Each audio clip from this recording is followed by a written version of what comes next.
came out, so I was trying to get That'd be fine. strengthen it out, smooth it out. Yeah. It didn't really. I did double check myself after we were talking about diet, because we were like, what's acid forming foods? Apparently there is a difference between foods that are acidic in their own nature and foods that cause the body to form acid. Mm-hmm. So, like you mentioned, the citrus, like lemon and stuff, is actually, it's acidic itself, but it's actually alkaline forming for the body. Yeah, that's crazy. It is. And so its main guideline was processed foods cause acid in the body, cause acidic to form in the body, or however that works. So I did have to go back and double check myself. I was like, I'm not quite sure, but yeah. Okay. Do you guys have any other questions? Like, any other thoughts that came to mind this week as far as health goes?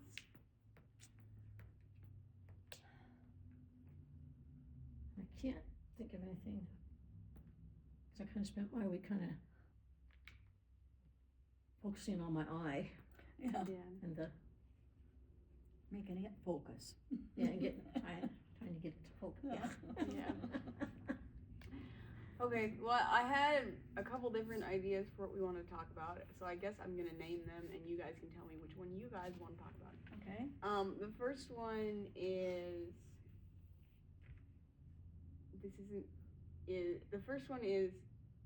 does the pursuit of health honor God? And the second one is, I don't know how to describe it.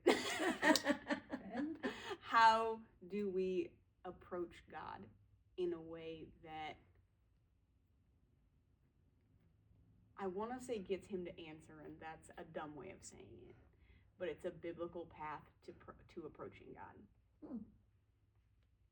Those are my two that I've been thinking about this week. What? They both sound good. Yeah, they do. I mean, eeny, meeny, miny, schmo. Do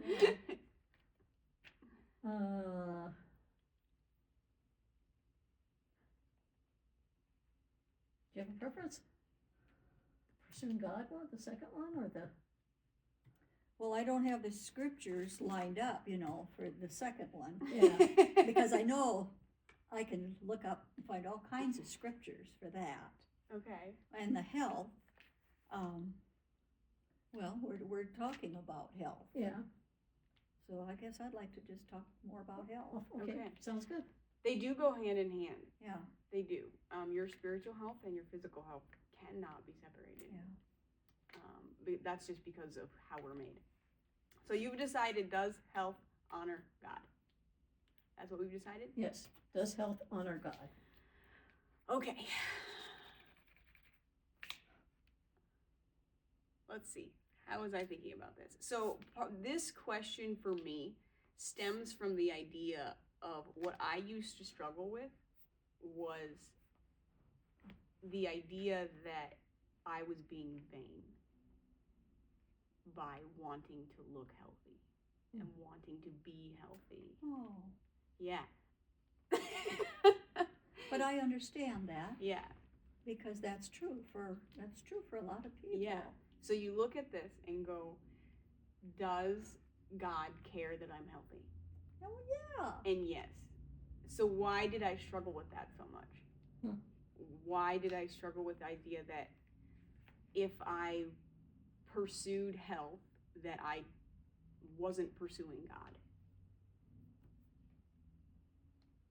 Thoughts? Why do you think? Have you thought of that before? No, I had never thought of that. Well, Adam and Eve in the garden, they were healthy. Yeah. And God made them healthy, and he put them in a garden of healthy stuff. Yeah, he did. So obviously he wanted them. I mean, it was a gift. He created them healthy. Yeah. And then it's sometimes what we do, not seeking him and seeking health. What do you mean? Sometimes we do that not seeking him and not seeking health. What do you mean? Because when she was seeking the apple, Mm-hmm. which would have been a healthy thing to Mhm. choose, and yet God had told her no. And she chose that instead.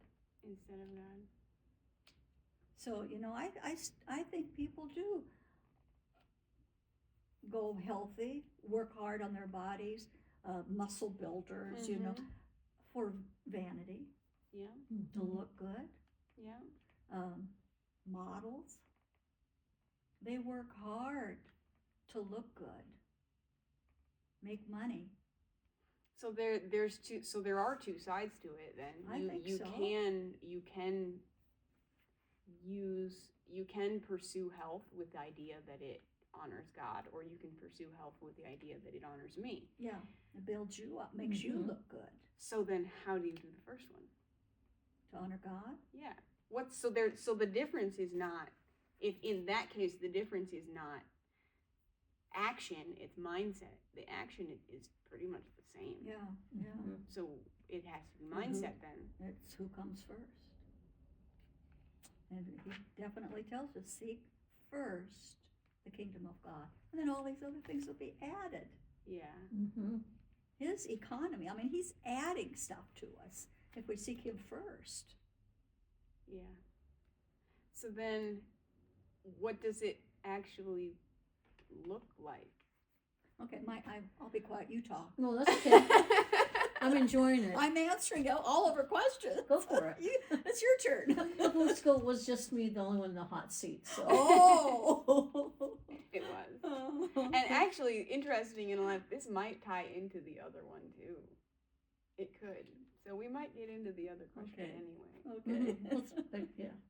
But anyway, so what mindset do you need to have of seek ye first the kingdom of heaven? What does that actually look like? Like, because you can say that, it means nothing. Like, because it doesn't create a mental picture, so it means nothing. You have to have action behind it. Yeah. Yeah. And that's where this comes in. Yeah. I can't tell you how many Christians don't read their Bible. And it shocks me. This is where all the answers are. And I guess I learned that in my 20s. That's the first thing I do in the morning. I don't do something else. I get up and I discovered, I was reading just devotionals for a while, and it wasn't enough. So I decided, I figured it out. Getting in the Word did me more good than extra sleep. So the fact that you're not sleeping, that bothers me. I want you to sleep. But the fact that you're seeking God, you still look good. Yeah. You're still healthy. So God's still taking care of you. Yeah. And eventually he'll give you the sleep, just like he's out there sleeping right now. Yeah. Actually, I was talking to Jessica, my Jessica Frank, so Okay. in South Carolina. Okay. And she goes, this happened to me too. She goes, her youngest was not sleeping, and she did that for till they were 5 or 6. Every night they'd wake up with growing pains. Wow. And she had asked God about it, and they went, and he had told her there's a lesson for you to learn. And years later, she's like, what was the lesson? Like, she's not doing this anymore. She goes, what was the lesson? And she didn't, because she still didn't see what was the purpose, what lesson was she supposed to have learned. And it wasn't necessarily a lesson. It was like preparation. It was, you need to be trained in how to wake up in the wee hours of the morning and come pray with me. You need that training. You are not going to do it by yourself. So here, I'll help you with this child. Yeah. And so she didn't even see that was what she was learning until years later. Yeah. And I go, Yes, that is very true. I will never hate sleep, like not getting sleep ever again. Yeah. Like the idea that I used to be unable to function with zero sleep, with I need 8 hours of sleep, and that idea that I can wake up 12 plus hours a night and be fine is fascinating. Fine. And it comes and goes in stages. Yeah. Especially when they're infants, you lose a lot of sleep. And then once they get into school, they sleep better at night. And then when they get to be teenagers and they're out somewhere, all of a sudden, mama's not sleeping. I'm up praying because at 16, I don't know what they're doing, but it might not be good. And there were a couple of times my boys did get into trouble, 16, 17, following the crowd. But, God kept me up praying, and somehow they got through it. Yeah, I think I had this, it switched my mindset a little bit, which was helpful. I needed that. Yeah. It was great, very grateful that she told me that, because Yeah. I've been looking at this and I go, I know that in some instances God saves, like he rescues you from your situation, and in others he doesn't. And in my head the answer was, God's God, he can do what he wants, and that didn't really sit well with me. but I think the actual answer is God works everything to the good of those who love him. Yeah. That's the actual answer. Yeah.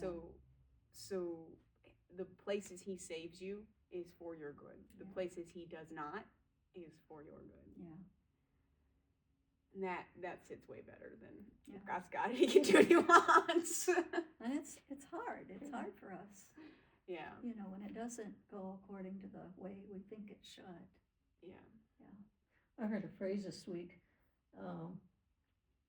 I'm not going to say it right, but God doesn't call us to be happy. He calls us to be holy. Yeah. So, and you can put it towards, your lifestyle. You can put it toward, your eating. Okay, this makes me happy. But does that work in me being holy toward, my thoughts toward God? So it's like, there are so many different ways you can take it. He wants us to, he gives us joy. We may not be happy, but he gives us joy. Yeah. So we're not to seek being happy. We're supposed to seek being holy. I just thought that was kind of interesting.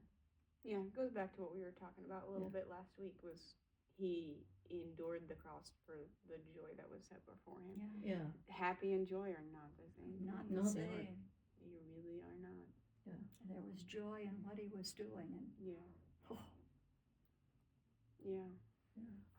Yeah. And he gives us joy. And I see joy in what you're doing, because you are raising these two beautiful boys.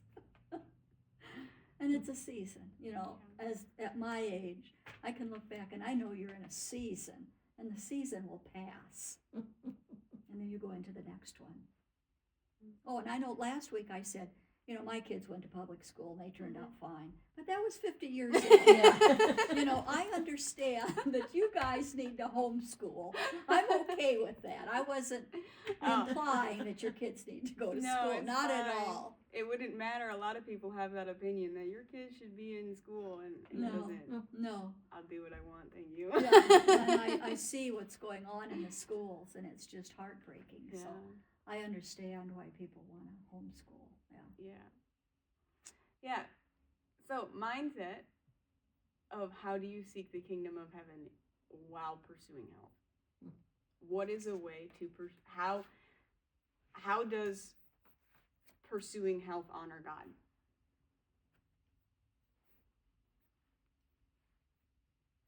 Because there are plenty of verses that say that God desires you to be healthy. Like, Oh yeah. I don't think that he would have come to earth or sent his son on earth and healed a bunch of people and he definitely cares about your health now, in the present. Mm-hmm. He definitely does.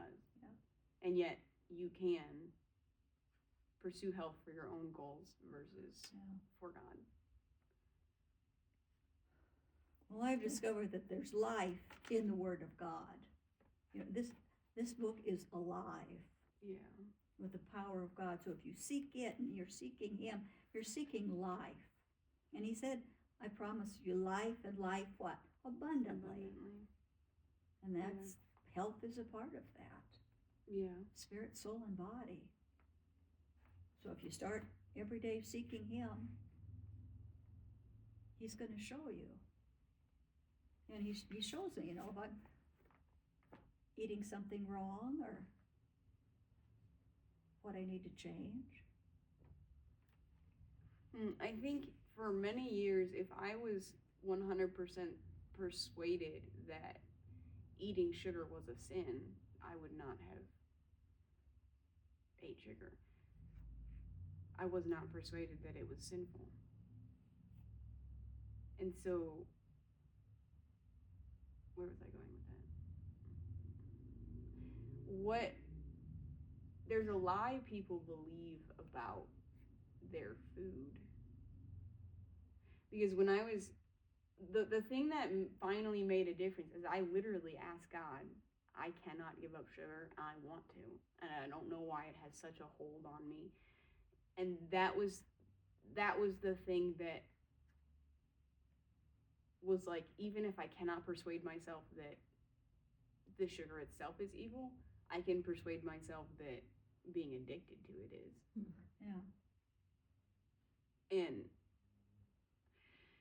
he still had to send me somebody else. Like, he still had to send me Tirtha to be like, hey, you want to go with no sugar for me for a whole year? And I told her that wouldn't work, but we figured it out.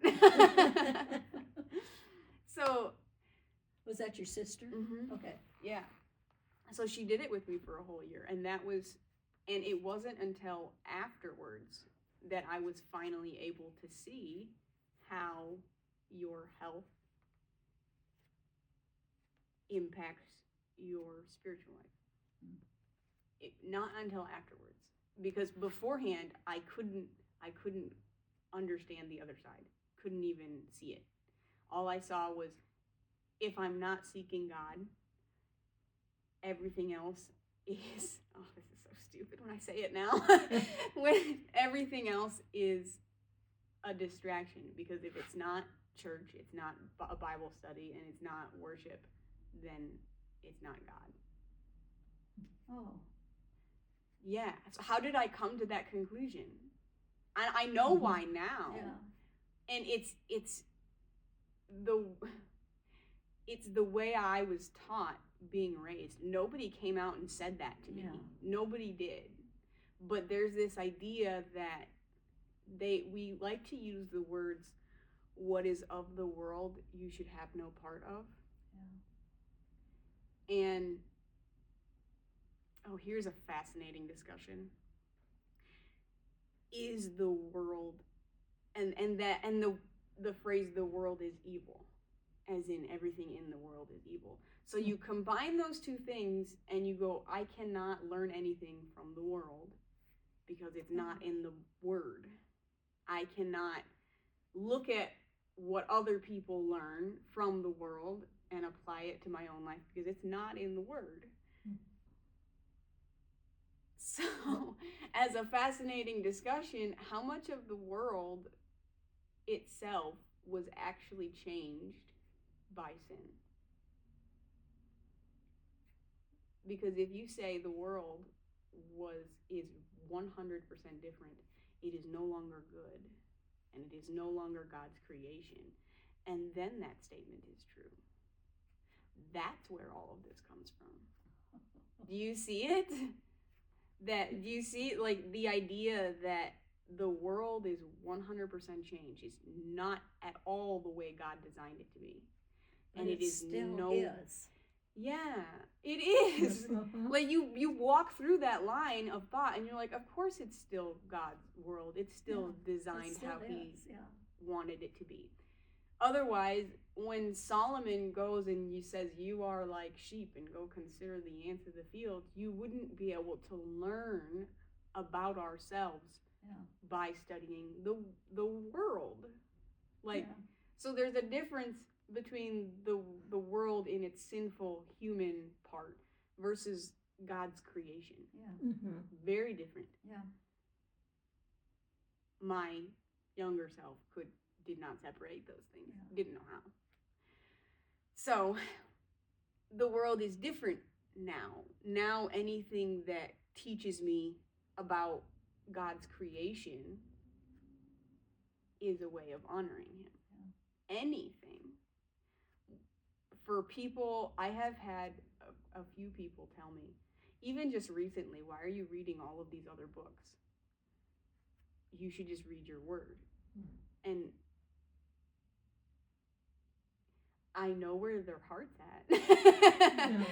And yet, how much can you learn about the painter by studying his paintings? Quite a bit. How much can you learn about God by studying his creation?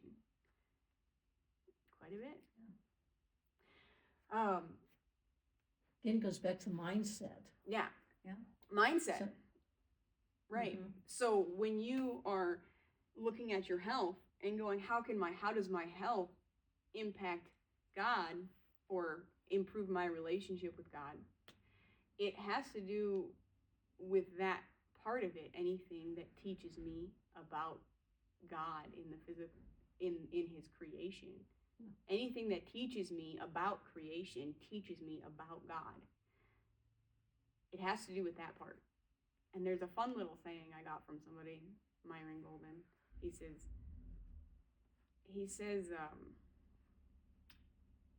heaven gives earth meaning, but earth gives heaven expression. So when we look at our health and we look at, I want to improve my health and how does it improve my relationship with God along the way, it's because all these health functions, God put them in place that way. And on the other side of its vanity is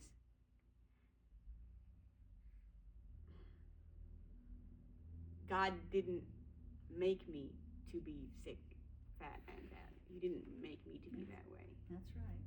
He made me to have life and have life abundantly. And what my other self could never understand was that the parts of yourself cannot be separated. So you have three parts of yourself. Like in the Bible, you have three parts of yourself. You have spirit, soul, and body. That's in Genesis. And we know that if you try to cut any of these away, you die. But the same thing is true of our health, and they're all the pieces of our life. If you are looking at your health and your spiritual life, and you think these cannot be tied together. Goodness, my stuff is funky today. So if you think that these are not tied together, well, you'll never improve one. But what actually happens is that they go hand in hand. When you improve your health, without even trying, the spiritual life goes with it. But at the same time, if you abuse the health, because these two things are connected, well, your spiritual life suffers as well. It does. All things are like that. Every part of your life, if you are abusing it, it affects the rest of your life. But at the same time, if you are improving it, it doesn't matter what it is in your life, it affects this. All of it does. Health, wealth, relationships, it all affects that. So at the same token, if you improve this, you can also improve this. That's also true. They go hand in hand. They cannot be separated. So, those are my thoughts for this week. So then, like, how do we, this could tie very easily into the next segment if you guys want to talk about it, because I think we have time. What time is it? 2:30. 2:30? Yeah, sure. So how do we improve this part, the spiritual part, knowing that it also improves our physical health? We talked about this 2 weeks ago. We're going to do it again because it's fun. We're going to do it again because it's fun. So, have you guys noticed that there are certain places where God speaks and you can hear him better than others? Yeah. Mm-hmm. AKA, you guys have a prayer closet.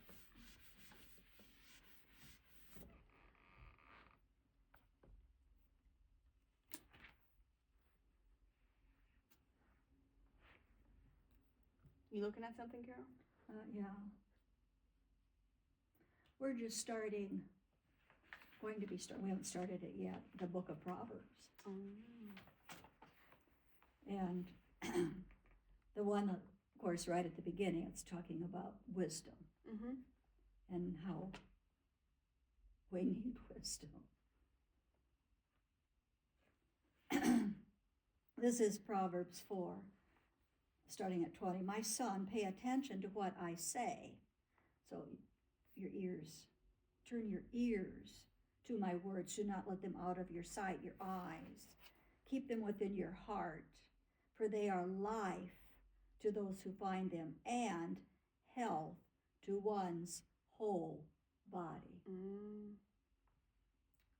That's from 20. Proverbs 4:20. Just verse 20. Okay. 20 and 22. Through 22. Yeah. Okay. Well, it goes on. I mean, there's Yeah. so much more,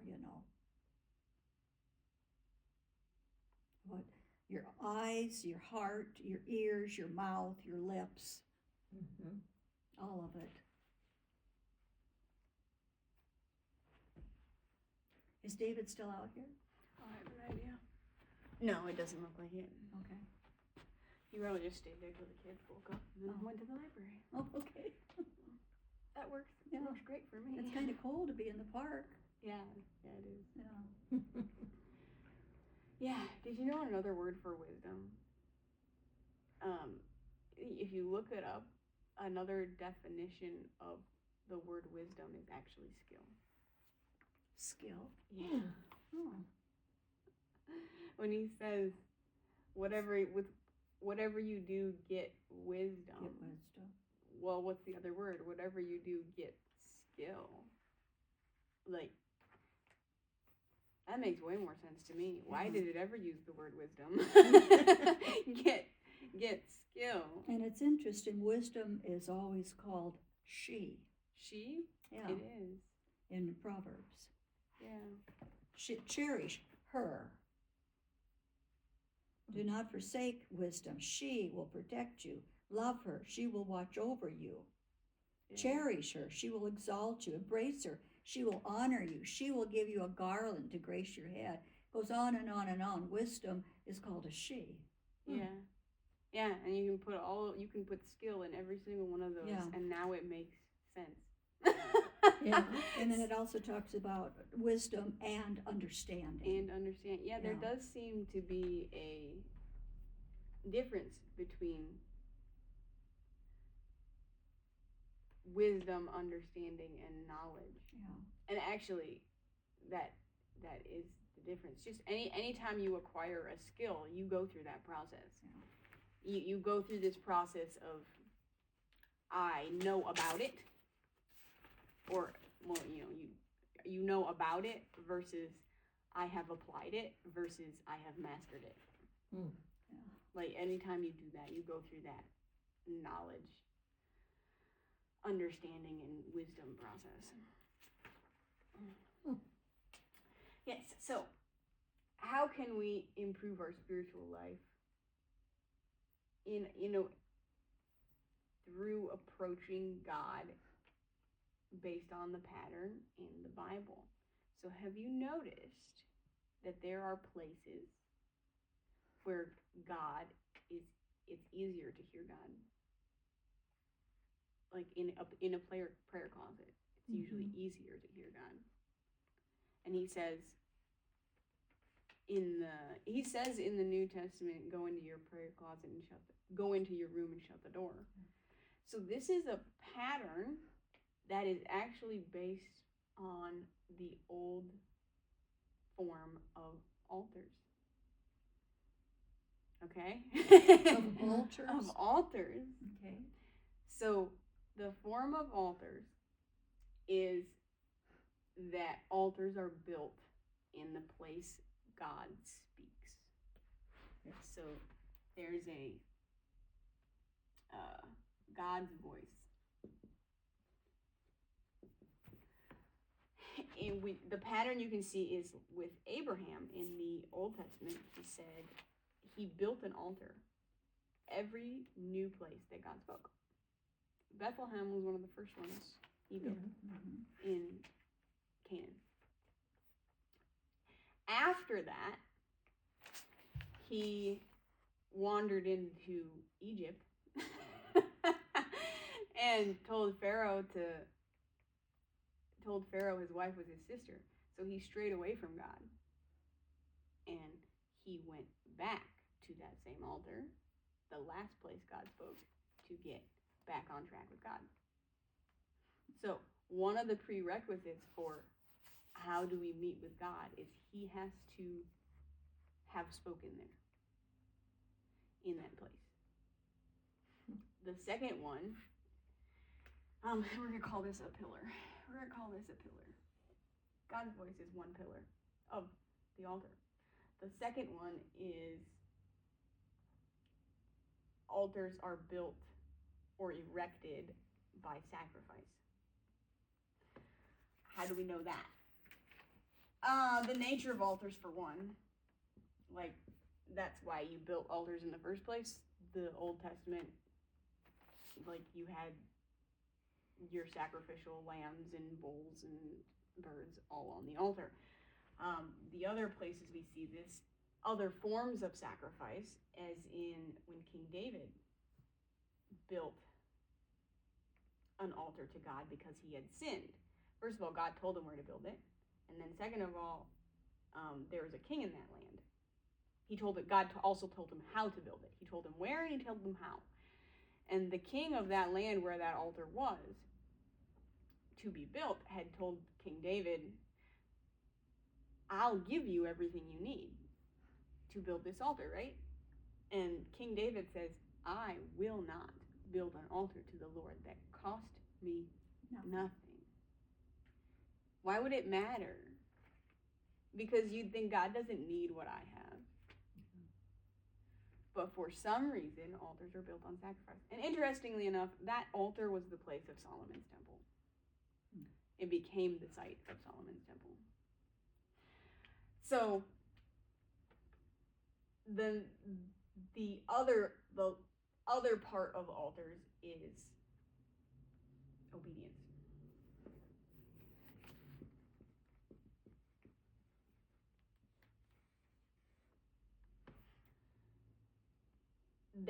Obedience is how altars are maintained. And you see that also with Abraham when he went to sacrifice his son on the altar. What he did was he obeyed the voice of God, and what he sacrificed was his entire understanding of God's promise. So we look at this pattern for altars and know that we don't really think that God's plan is for us to go collect some rocks and build an altar in our backyard. Because where is his favorite place to build an altar? In the heart. Yeah. So God's favorite place to build an altar is the human heart. But there still seems to be some pattern. There still needs to be a sacrifice. There still needs to be a sacrifice. There still needs to be obedience. And for some reason, it does matter where it is. You can have as many altars as you want, but there are usually specific locations where you go to meet the Lord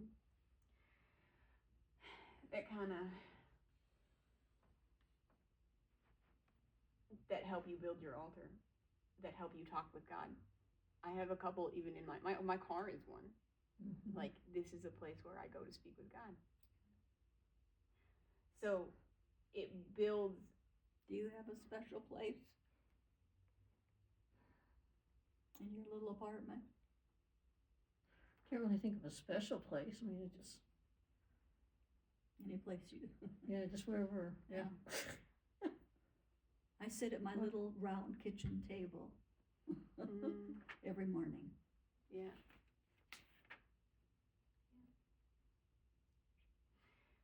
But it doesn't have to be just there. No, No.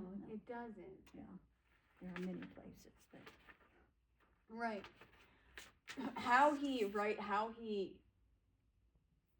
it on the human heart, I don't actually know how that works, other than, like, God can speak wherever he wants. Yeah. He really can. Mm-hmm. But these pillars of of hearing God's voice and sacrifice and obedience are what build the kingdom of heaven. Because what is the kingdom of heaven? Thy will be done on earth as it is in heaven. That's the kingdom of heaven. God is within us. Mm-hmm. He does that through us.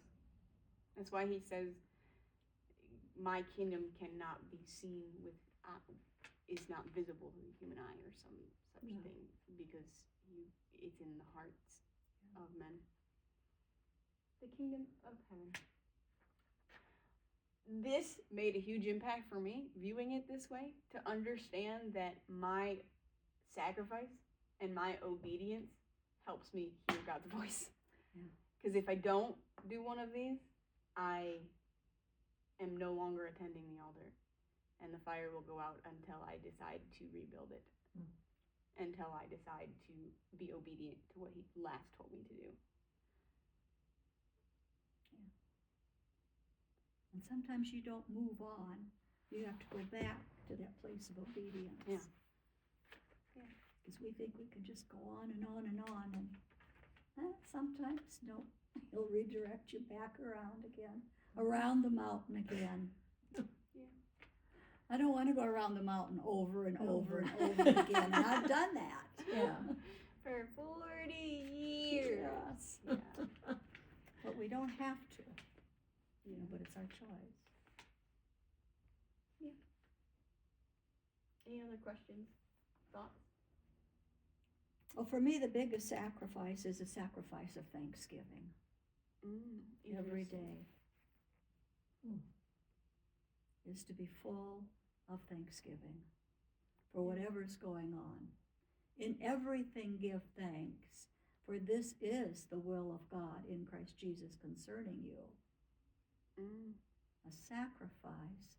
So that's one of them. A sacrifice of thanksgiving, a sacrifice of praise. So those are the kinds of sacrifices we're to be giving. Yeah.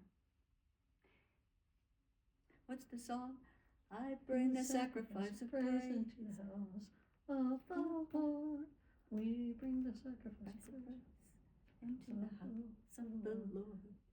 And we offer up to you the sacrifices of thanksgiving. Do you know that one? No. Offer up to you No, I do Now, not. see, we're old enough we can remember all these old songs. Yeah. How does a church apply this? Like, if we want to be a church that hears God's voice as a body, how does the church do this? Does God speak in this place? Yeah. Yeah. Yeah. So why doesn't he speak more often? Because each individual has to bring their own, stone to the altar. So if I'm not bringing my sacrifice, my stone of sacrifice.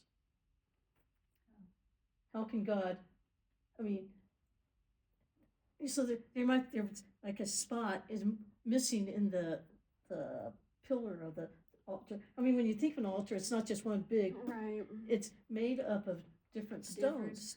And if we as individuals don't bring our stone, then there's a gap in the altar, and that gap makes it lopsided, or it doesn't make it strong. It doesn't secure it.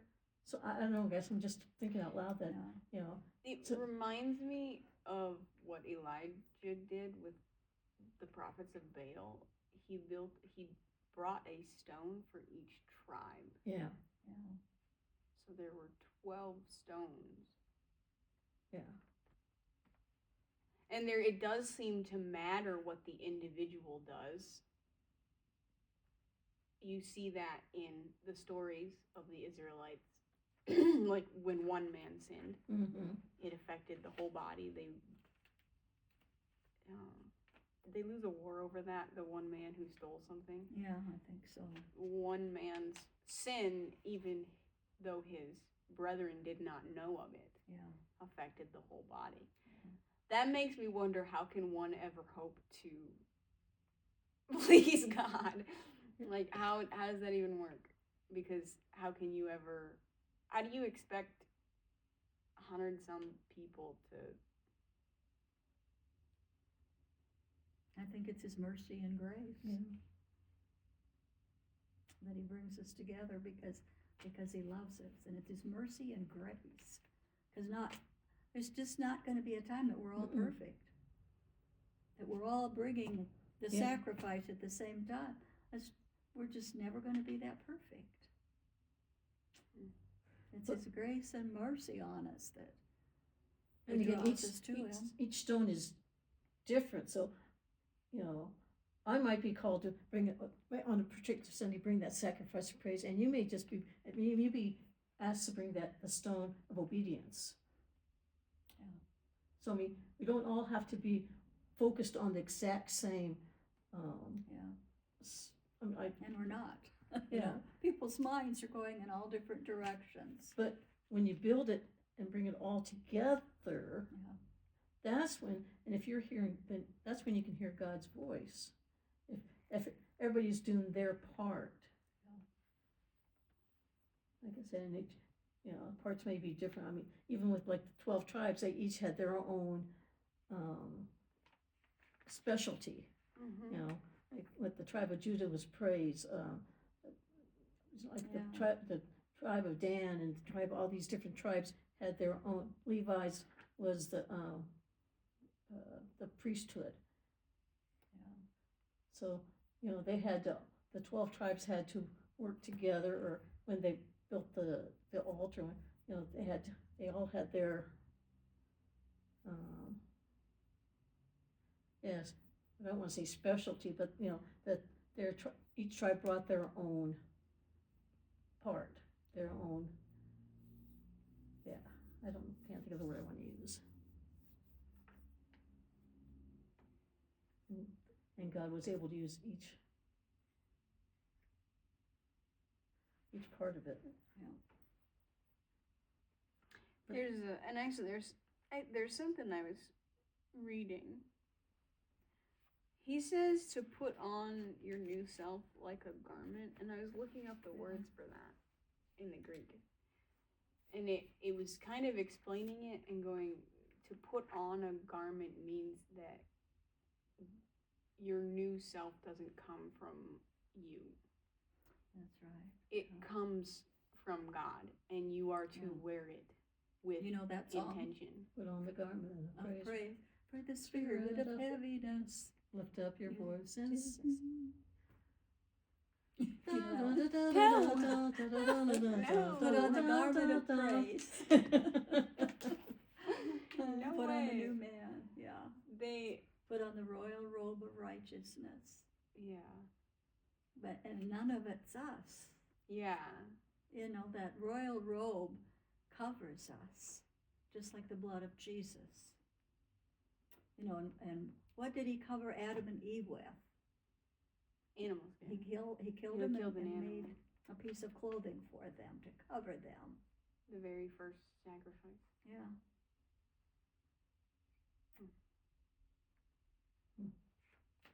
Yeah, so that may be in part of the equation as to how